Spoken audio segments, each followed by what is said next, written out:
Saturday, January 2018. This is the Barcelona hive. So they have bees up there. They're doing fine. They got all their honey still, but I just want to make sure they have enough honey on top of that. So I'm just gonna lay these three. Maybe I'll just put all these little stashes of lavender up there to give them a little bit of space. And then I'm gonna put this, which is the this here metal grill, is the queen excluder, but it acts as a nice tray.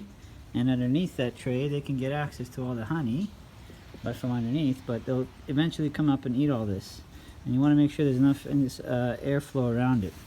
So I'm basically going to lift this into place. And the reason I have these three is to give them a little buffer so it doesn't crush them right on top of them, all the sugar.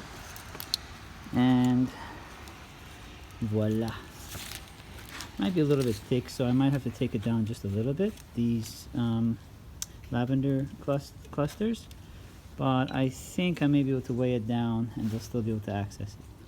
Anyway, that's basically it. And then after that I put this nice little I guess air chamber. I guess it lifts it up a little, gives them some access. So what happens is now they'll get access to the sugar from below, and as it grows and the airflow will still come around the outside and it'll be fine. And as they start to create heat and generate heat, then I'm going to put this guy on there. This is their top feeder. Usually I use this top feeder to feed them, but they don't need it. So what I'll do is just lift it on. I think the weight of that top feeder is going to pretty much push that down enough. It's not really that tight, but it's fairly good. You may still have to adjust it. And these are the chambers where you would usually put sugar water in them for the winter or the spring.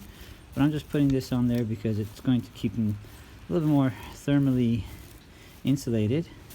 And then I'll put these back on top.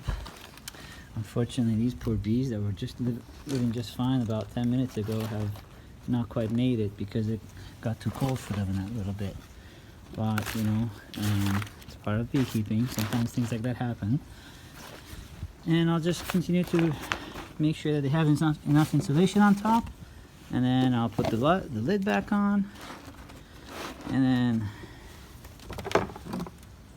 the cap. And pretty much after that, it's just about a matter of weighing it down so that everything stays down low.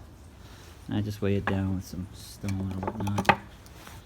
And that'll probably give them enough of a weight to just basically make that all tight so that there aren't any gaps. There are still some gaps right now, but that's just kind of throwing it on. But the key here is how tight is it here, and it looks nice and tight there. And how tight is it here?